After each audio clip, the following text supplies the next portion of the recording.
तो वहाँ की कमेंट ब्लॉक किए थे आपने, कमेंट ब्लॉक करने की बात थी ना जब उसका ट्रेलर रिलीज हुआ था। नहीं, मैंने किसी के कमेंट कभी ब्लॉक नहीं किए। मुझे बोला गया कि आप ब्लॉक कीजिए। बाकी लोगों ने किया था मेरे खानदान में और मेरे फिल्म कास्टिंग क्रू के, मैंने ब्लॉक नहीं किया था क्योंकि लोग बोल रहे थे आप जाके मर जाएं, मे योर फैमिली डाई। तो आज के दौर में अगर लोग ये बोलते भी हैं और उनके अगेंस्ट कोई एक्शन नहीं लिया जाता है, these are the times we live in।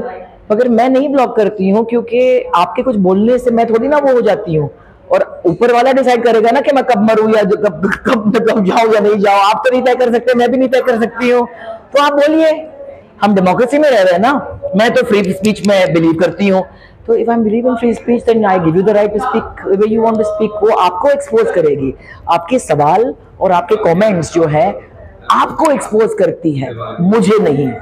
तो लोग ये जान लें कि जो कमेंट्स होते हैं वो आपको रिवील करते हैं, मुझे रिवील नहीं करते हैं। अगर आपके सवाल टेढ़े हैं वो आपको रिवील करते हैं, मुझे रिवील नहीं करते हैं। ये मैंने सीख लिया। हाँ, मैं 19 साल की उम्र में एक बहुत बड़ी स्टार बन गई। और जैसे कहते हैं ना, हमारी इंडस्ट्री में 4 सीजन होते हैं फेम के। पहले बोलते हैं कि इसके अंदर पोटेंशियल है, फिर बोलते हैं कि यार बन गई स्टार, फिर बोलते हैं कि नहीं कहानी खत्म, और फिर बोलते हैं शी इज बैक। तो आई थिंक कि ऊपर वाले ने मुझे ये एक कमाल का एक मौका दिया है, ये 4 सीजन को एक्सपीरियंस करने के लिए। एंड 21 साल के लिए हाँ, मैंने एक्टिंग से ब्रेक ली थी, मगर मैं फिल्म तो बना रही थी। अगर मैंने आई थिंक एक बैक सीट नहीं लिया होता तो शायद आपके मिक्स्ड सनी लियोन नहीं होती, जॉन नहीं होता, बहुत सारे लोग नहीं, वो आते ही कहीं ना कहीं से वो मैं करती थी। वो सलमान ने भी कहा था कि हाँ बहुत सेलेक्टिव रही हो तुम लाइफ में। ऐसे हाँ, तो मैं कहती हूँ ना क्योंकि मेरे लिए फिल्म जो है, इट्स नॉट ओनली कि आप सेट पे जा रहे हैं, नहीं I am fine, it's not only कि आप सेट पे जा रहे हैं और आप डायलॉग रट के मतलब परफॉर्म कर रहे हैं, it's about giving something of your self.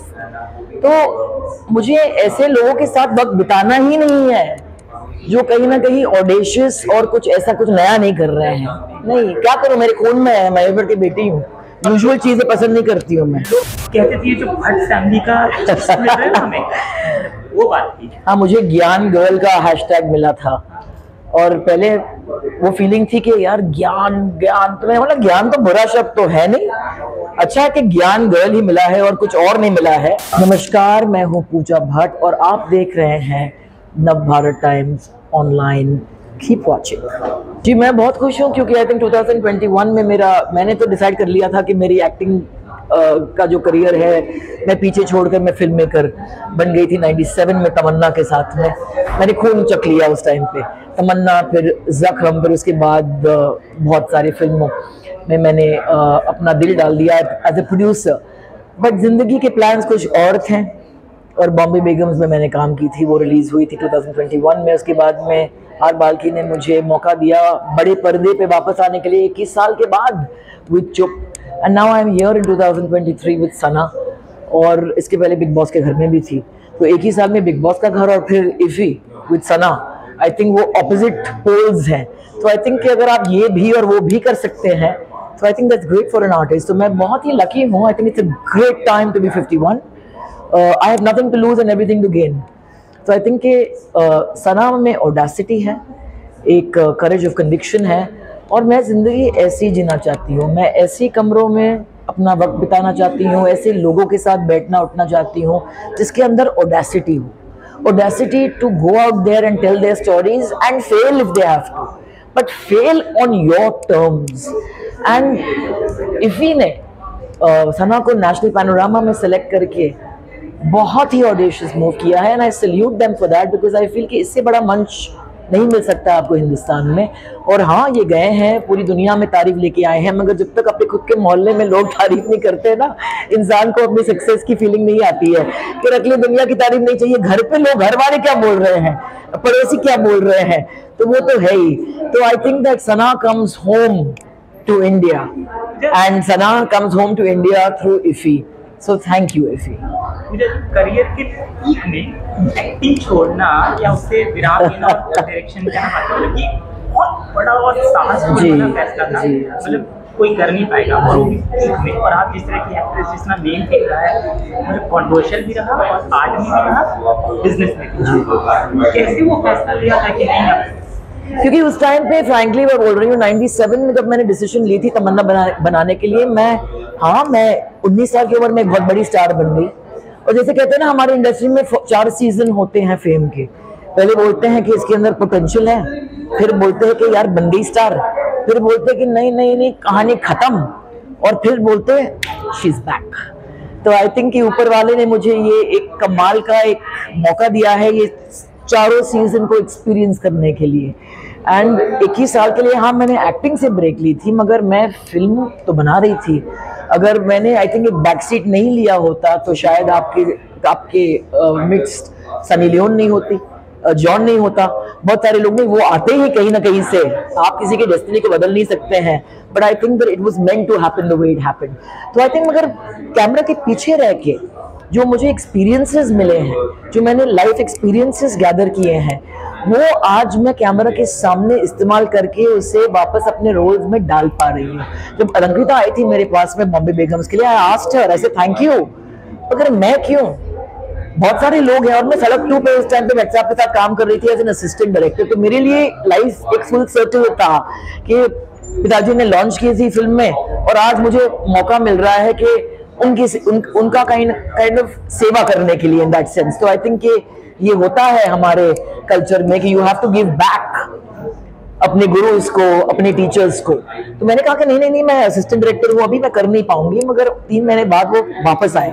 तो मैंने बोला जिंदगी मेरे दरवाजे पे खटखटा रही है, मैं क्या करूँ, पलंग के नीचे छुप जाऊं या दरवाजा खोल के जिंदगी को खुलेआम मैं बोलूं कि चलो मैं तैयार हूँ। तो whatever you have to offer, and I did Bombay Begums, the rest is history. And I think मैं ओवरवेल्म्ड थी कि इतने सालों बाद लोगों ने मुझे इतना प्यार दिया, और हर कहीं में जा रही थी लोग बोल रहे थे कि यार आपने इतना साल क्यों ले लिया टू कम बैक। तो ऐसे शायद वो ज़रूरी था कि मैं स्टेप बैक करके इंडस्ट्री को, फिल्म मेकिंग को एक अलग पर्सपेक्टिव से देखूं, क्योंकि जब आप एक्टर हैं आपका व्यू जो है कहीं ना कहीं माइक्रो होता है, you know, and you need to be able to have a larger perspective as a film maker. तो वो लाइफ एक्सपीरियंसेस को मैं लाती हूँ सेट पे, एंड आई थिंक एक आर्टिस्ट के लिए ये बहुत ज़रूरी है, because there is no alternate to a lived life. अगर आपने ज़िंदगी महसूस नहीं की है, अगर आप गिरे नहीं हो, अगर आप उठे नहीं हो, अगर आप डिफ़िकल्टीज, गुड टाइम तो ठीक है, बुरे वक्त बहुत कुछ सिखा के जाती है। So I am very grateful that I am here and I can use that today. और ये जो करोड़ों लोगों का उस समय दिल टूटा था,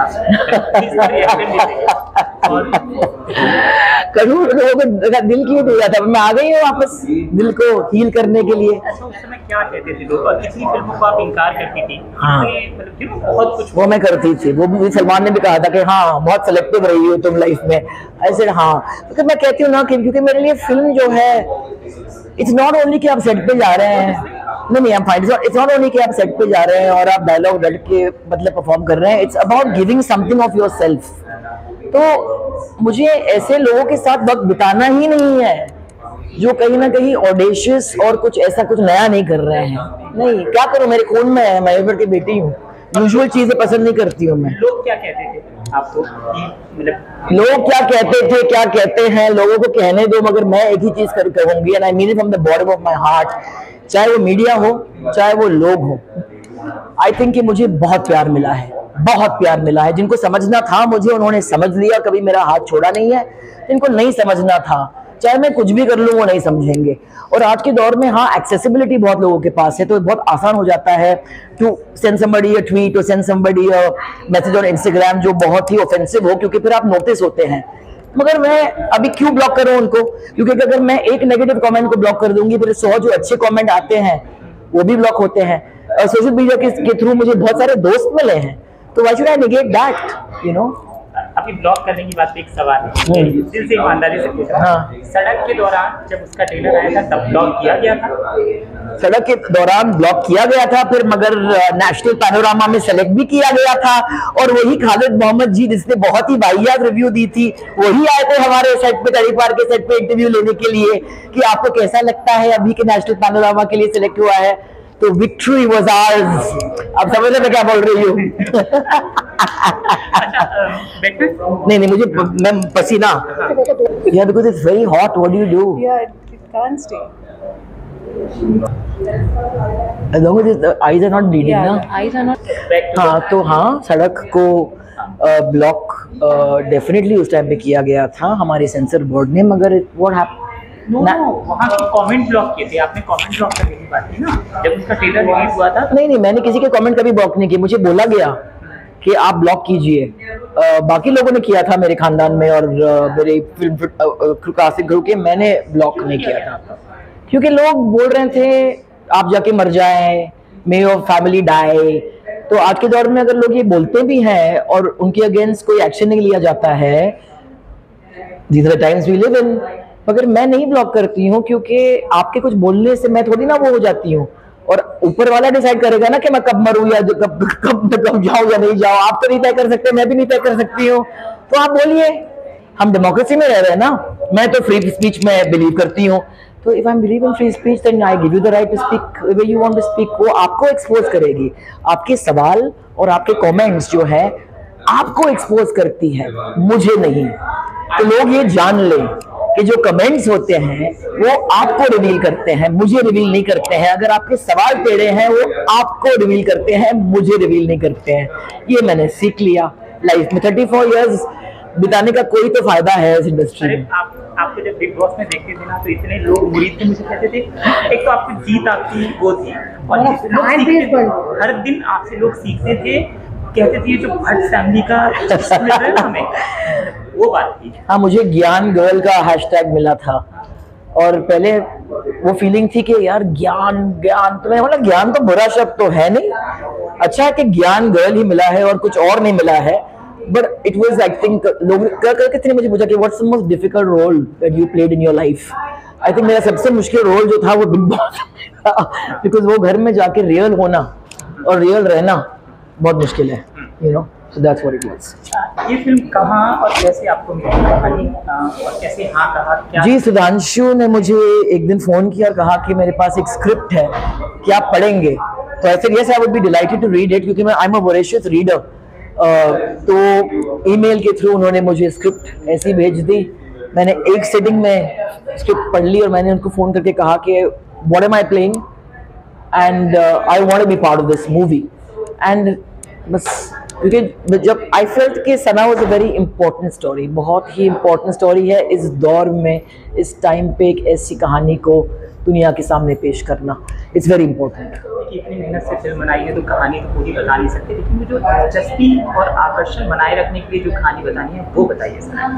जी, मैं यही कहूँगी कि आज के दौर में मैं औरतों के बारे में खास तौर पे बोलूँगी, जो ये actually applicable even to men है, कि हमारे अंदर एक टॉक्सिक इंडिपेंडेंस आ गई है कहीं ना कहीं, कि हमें बोला गया है कि you know whether it's career और वेदर इट्स होम और whatever you have all the answers, you can do everything. तो आई थिंक कि सना आपको एक चीज़ सिखाएगी कि it's okay to not be okay.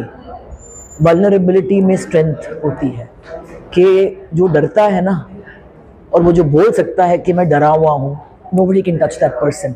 मगर अगर आप कंसील करेंगे, और ये दौर है कि आप कंसील कर रहे हैं, आप दुनिया को एक चेहरा ऐसा दिखा रहे हैं जो एक्चुअली आप है नहीं, आप किसी और की आवाज़ में बोल रहे हैं, हर चीज़ को ग्लॉस ओवर करना, हर चीज़ को काइंड ऑफ परफेक्शन का जो मैडनेस है। तो I think that what it's telling you is that have the guts to ask for help, have the audacity to be able to say I don't know, you don't have to have all the answers, it's okay to be vulnerable, और vulnerability में ही strength है, and that is the underlying theme of Sana. और पूजा वहाँ पे क्या कर रही है? और सबसे इम्पोर्टेंट चीज़ यह भी है कि ये एक मिथ है कि एक औरत ही एक औरत की कहानी दुनिया के सामने पेश कर पाएगी। You know, you have to be a female film maker to tell a female story. नहीं, आई थिंक एम्पैथी जो है सिर्फ एक औरत की जागीर नहीं है। मेरे घर में सबसे बड़ा फेमिनिस्ट है या बड़ी फेमिनिस्ट महेश भट्ट। सुधांशु सारिया जो है is another bigger feminist than most women I know. So I think कि ये सारे जो मिथ्स है ना कि नहीं नहीं ऐसा नहीं हो सकता है, but you are a woman, how can you do this, you are a man, how can you do this, that's completely bust with this film. मुझे एक सवाल ये भी पूछना था कि आपके इस समय जो बॉलीवुड के सबसे बड़े स्टार हैं वो आपके पास हैं, आपके दामाद बाबू हो गए रणबीर कपूर और आलिया। कभी सोचिए कि आप अपने डायरेक्शन में उनके साथ कुछ करेंगे? जी, मैं तो अभी इस वक्त हनीमून फेज में हूँ, मैं एक्टिंग कर रही हूँ, फिर से सेट पे जाना पड़ता है, डायलॉग रटने पड़ते हैं, मेकअप वैन में वेट करना पड़ता है। एक ज़माने में हमारे पास मेकअप वैन भी नहीं होते थे, सेट पे आना पड़ता है और फिर एक डायरेक्टर आपको धक्का मार के आपके अंदर से परफॉर्मेंस निकालेगा। Why should I give this up right now? So I am enjoying my self. जब भी टाइम सही आएगा वो वक्त दिखाएगा और वक्त बताएगा क्या होना है। बैठ के मैं प्लान नहीं बनाती हूँ वैसे। आपकी एक फिल्म जो आप इस समय आप चाहते हैं कि रीमेक बनना चाहिए क्योंकि इस समय के साथ जरूरी है? रीमेक की बात नहीं है, दिल है कि मानता नहीं कि रीमेक नहीं बन सकती है, नहीं बन सकती है। अब मैं बताऊं क्यों नहीं बन सकती है। क्योंकि महेश भट्ट को आप रिप्लेस नहीं कर पाएंगे। लोग भूल जाते हैं कि पूजा भट्ट और आमिर खान ये सब ठीक है, मगर फिल्म बनाई किसने? You cannot remake दिल है कि मानता नहीं because you need Mahesh Bhatt for that. And secondly, I feel कि जख्म जो है, जो रिलीज़ हुई थी in 99, I think आज के दौर में भी बहुत ही रेलिवेंट है। एंड मुझे बहुत खुशी हुई ये सुनने में कि अभी यहाँ पे वो सारे पुराने फिल्म्स को आर्काइव भी करने वाले हैं to bring back to the new generation the gems of the yesteryears. क्योंकि आई थिंक कि मेमोरीज नहीं है आज के generation को। We forget that we have been there, done that, bought and sold the t-shirt, you know, it's nothing new what's happening right now in that sense. But I think कि जख्म जो है आज के दौर में भी relevant है। और एनडीए गवर्नमेंट ने हमें नेशनल अवार्ड दिया था for best film on national integration. Asha Parekh ji ने उस टाइम पे कहा था कि नहीं, जो हमारी खुद की थी आशा पारेख जी, उन्होंने कहा कि नहीं मैं सर्टिफिकेट नहीं दे पाऊंगी, आप रिवाइजिंग कमेटी में जाइए। एंड फाइनली हम दिल्ली गए, वहाँ पे हमने पावर थड्डी को फिल्म दिखाई, फिल्म पास हो गई और हमें best film on national integration भी मिला था। सो आई थिंक कि नीयत जो होती है ना फिल्म मेकर की, वो इस्टेब्लिश हो जाती है।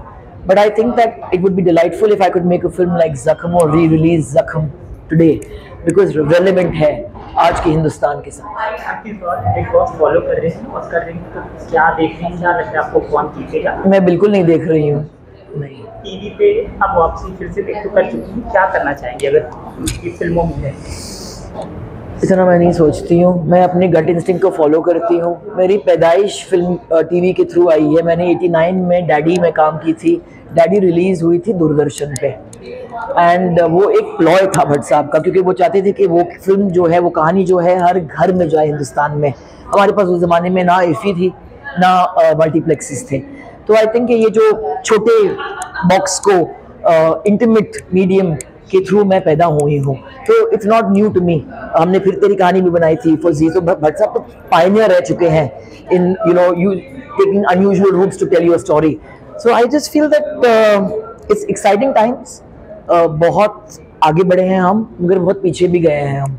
आई थिंक ये टेक्नोलॉजी के through we've moved ahead, but storytelling is gone a little regressive। तो कल ही मैं जब घर आ रही थी, मेरे जो यहाँ के जो शॉफर थे गोवा के लोकल, वो मुझे बोल रहे थे कि मगर गाने में अभी खामोशी नहीं होती है आज के दौर में। तो आई थिंक दैट हम ऑडियंसेस को अंडर एस्टिमेट करते हैं। Put your heart out there, more finally it's heart not art that makes the world go round. Thank you.